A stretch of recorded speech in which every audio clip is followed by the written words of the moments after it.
पिता का प्यार। कहानी शुरू होती है जब रोहित घर से गुस्से में बड़बड़ाते हुए निकल आया था और बस स्टैंड की तरफ आगे बढ़ने लगा। वो मन ही मन बड़बड़ा रहा था, पता नहीं कितने पैसे छुपा के रखे हैं, लेकिन मेरे लिए एक बाइक नहीं ले सकते। अब मैं यहाँ से चला जाऊंगा और तब तक वापस नहीं आऊंगा जब तक मैं खुद के पैसों से बाइक नहीं खरीद लेता। इतना सोच ही रहा था तभी उसे पैर में कुछ चुभने का एहसास हुआ। नीचे देखा तो समझ आया कि जल्दबाजी में पापा के जूते पहन आया था। उन जूतों में कील उभरी हुई थी जो रोहित के पैर में बार बार घाव किए जा रही थी।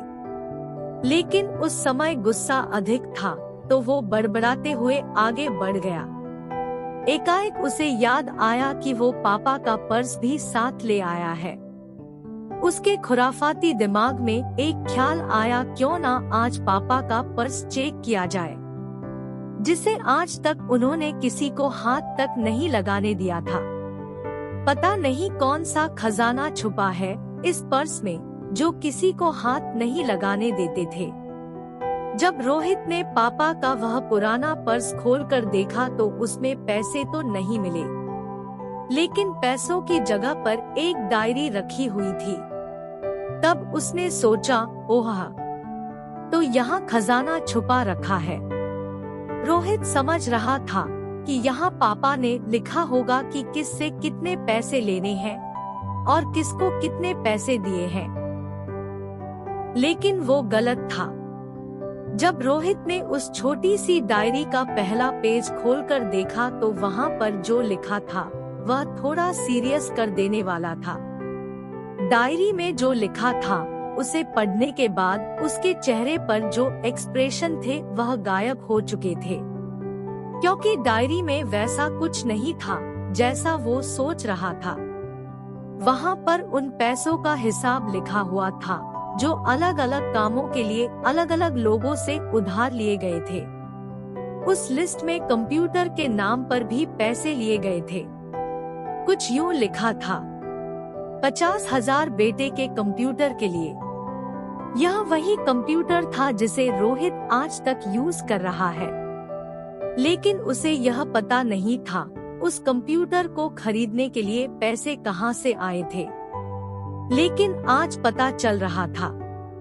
रोहित को आज भी याद है जब उसने पहली बार कैमरे के लिए जिद की थी, जो उसे पापा ने 2 हफ्ते बाद बर्थडे पर ला कर दिया था, जिसे देखकर रोहित बहुत खुश हुआ था।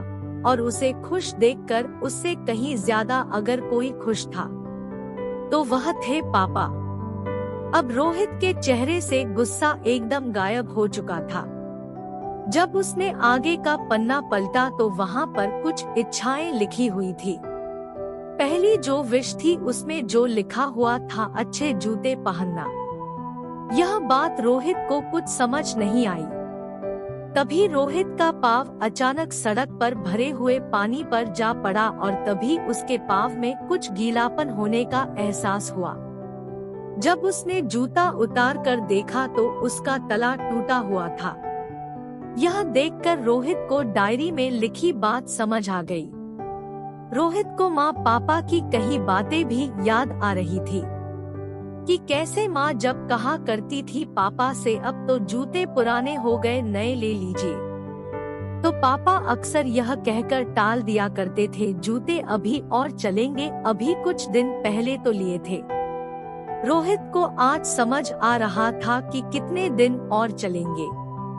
साथ ही साथ यह भी समझ आ रहा था कि पापा पर्स को क्यों छुपा कर रखते थे। तभी उस डायरी को पढ़ते हुए बस स्टैंड पर पड़ी बेंच पर आकर बैठ गया। अब उस डायरी का आखिरी पन्ना बचा हुआ था। उस पन्ने को जब रोहित ने पलट कर देखा तो वहाँ कल की डेट लिखी हुई थी। तारीख के नीचे लिखा हुआ था 50,000 रुपए बाइक के लिए। बस इतना पढ़ा और दिमाग सन्न रह गया। अब रोहित के मन में कोई शिकवा गिला नहीं बचा था, बस उसकी आंखों से आंसू चले जा रहे थे। उसे आज तक नहीं पता तब वो क्यों रोए जा रहा था। रोहित अब जल्दी से घर की तरफ भागा, लेकिन जूतों की वह कील पाँव में अब तक घाव बनाने में कामयाब हो चुकी थी। उसने जूतों को रास्ते में ही निकालकर फेंक दिया और भागते लड़खड़ाते हुए घर जा पहुंचा, लेकिन पापा घर पर नहीं थे। वो समझ गया वह कहाँ थे। रोहित सीधा पास वाली बाइक एजेंसी की तरफ भागा। पता नहीं आज कहां से इतनी ताकत आ गई थी कि वो भागते हुए थक नहीं रहा था, और वह भी बिना जूतों के नंगे पैर। जैसे तैसे वो बाइक एजेंसी पर पहुंचा। पापा वही थे। रोहित ने पापा को दौड़कर गले लगा लिया और उसकी आंखों से आंसू रुकने का नाम ही नहीं ले रहे थे। पापा समझ नहीं पा रहे थे आखिर हो क्या रहा है और वो क्यों रो रहा है। रोहित ने पापा से कहा, पापा मुझे मोटरसाइकिल नहीं चाहिए, आप अपने लिए जूते ले लीजिए।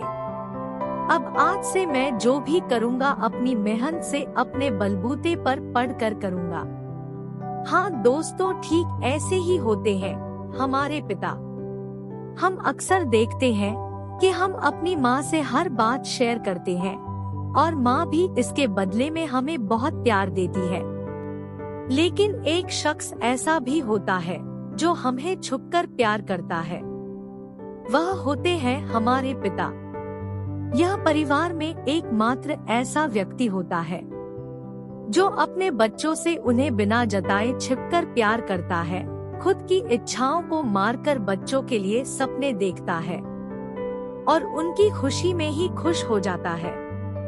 अगर आपके पास पेरेंट्स हैं, तो आप बहुत खुश नसीब हो, क्योंकि इस दुनिया में बहुत से लोगों को तो पेरेंट्स का प्यार भी नसीब नहीं होता। उम्मीद है कहानी आपको पसंद आई होगी।